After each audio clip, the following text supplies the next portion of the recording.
Nah, pemirsa sekalian, kita akhirnya sampai di episode puncak. Episode 10 dari Seishun Cinderella. Episode kemarin ditutup dengan adegan super dramatis di mana Hasegawa merobek foto kutukan mereka, berharap bisa menghentikan Shion kembali ke masa depan. Tapi, apa yang terjadi selanjutnya? Ternyata, sobekan foto itu malah memicu kejadian aneh. Tiba-tiba saja, dengan kilatan cahaya, mereka bertiga Saiyan, Hasegawa, dan Mitsuki kembali terlempar ke masa lalu, tepat ke momen beberapa hari sebelumnya saat foto itu baru saja diambil. Mereka semua panik dan bingung, mengira mereka mengalami time slip lagi. Di tengah kebingungan itu, Mitsuki sadar akan satu hal penting. Karena mereka kembali ke momen sebelum foto itu diberikan ke Kaoru, artinya foto yang baru ini belum dikutuk. Ini berarti, kalaupun sekarang Hasegawa menerima cinta Shion gak akan kembali ke masa depan. Mereka bisa bersama selamanya. Wah, secercah harapan muncul ya pemirsa sekalian. Tapi, disinilah hati kita semua dibuat ambiar. Tepat saat Hasegawa mau mengungkapkan perasaannya, Shion menghentikannya. Dengan tatapan yang tegar tapi penuh kesedihan, Shion bilang kalau dia tetap ingin kembali ke dunianya. Dia meminta Mitsuki untuk sekali lagi pergi ke Kaoru dan meminta kutukan yang sama persis seperti di masa lalu. Kenapa, Shion? Kenapa? Tentu saja Hasegawa dan Mitsuki nggak ngerti. Shion pun akhirnya menjelaskan semuanya dari hati ke hati. Dia bilang, di masa lalunya yang asli, dia memang ditolak dengan cara yang sangat menyakitkan. Tapi justru karena penolakan itulah, dia termotivasi untuk berubah. Selama 12 tahun, dia berjuang keras, belajar dandan, menemukan passionnya di dunia kecantikan, hingga akhirnya menjadi wanita karir yang sukses dan percaya diri. Waktu 12 tahun yang penuh perjuangan itu sangat berharga baginya. Dia nggak mau semua kerja keras, dan pertumbuhan dirinya selama itu seolah-olah nggak pernah terjadi.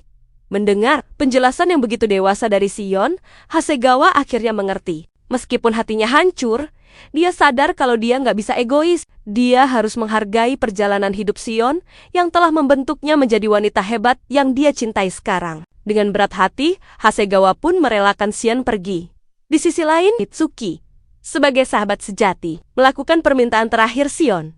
Dia menemui Kaoru. Awalnya Kaoru ragu, tapi Mitsuki meyakinkannya. Mitsuki bilang, dia ingin Shion bahagia dengan caranya sendiri. Dan dia juga bilang, kalau Kaoru adalah teman yang sangat berharga baginya. Momen ini sekaligus jadi momen rujukan yang manis di antara mereka berdua. Hari perpisahan pun tiba. Suasananya terasa begitu mengharukan. Pagi itu, Shion menghabiskan waktu bersama orang tuanya. Dia bilang, betapa dia sayang dan berterima kasih pada mereka. Seolah itu adalah ucapan selamat tinggal. Lalu, dia bertemu dengan Mitsuki untuk terakhir kalinya. Mereka berpelukan erat, saling berterima kasih karena sudah menjadi teman, dan berjanji gak akan pernah saling melupakan. Gimana gak nyesek coba? Setelah itu, Shion menemui Hasegawa yang sudah menunggunya. Ini adalah kencan terakhir mereka. Shion bilang, dulu dia sering banget berfantasi bisa kencan dengan Hasegawa pakai seragam sekolah. Hasegawa pun tersenyum dan berjanji akan mewujudkan semua fantasi Shion hari itu. Kencan terakhir mereka pun dimulai, pemirsa. Manis sekaligus menyedihkan. Mereka membeli barang couple, berfoto dengan pose-pose lucu, dan menggantungkan gelang mereka di kuil perjodohan. Di sana, sambil menatap pemandangan kota, Hasegawa berjanji kalau perasaannya pada Shion gak akan pernah berubah. Bahkan, setelah 12 tahun berlalu, semua kenangan indah yang mereka ciptakan bersama diputar kembali, membuat kita semua ikut merasakan betapa dalamnya cinta mereka. Ini benar-benar mimpi yang jadi kenyataan bagi Shion, meskipun hanya untuk sesaat. Akhirnya, mereka tiba di tempat di mana semuanya dimulai dan akan berakhir. Shion tahu waktunya sudah hampir habis. Dia bilang, dia ingin setidaknya sekali dalam hidupnya merasakan pengakuan cintanya berhasil. Dengan berlinang air mata, tapi penuh cinta, Shion sekali lagi menyatakan perasaannya. Aku cinta kamu, Suma, ucapnya. Dan kali ini, dengan senyum tulus, Hasegawa menjawab, aku juga cinta kamu, Shion.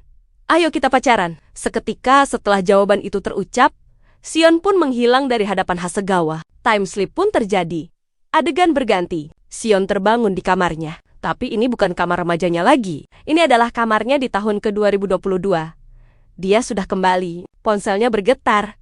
Panggilan dari Mitsuki. Dari obrolan mereka, kita jadi tahu kalau di dunia ini, perjalanan waktu itu seolah nggak pernah terjadi. Mitsuki hanya ingat kalau Sion baru saja patah hati di pesta perjodohan. Tapi bedanya, Sion yang sekarang bukanlah Sion yang rapuh. Dia bilang ke Mitsuki kalau dia sadar dia masih sangat menyukai Hasegawa.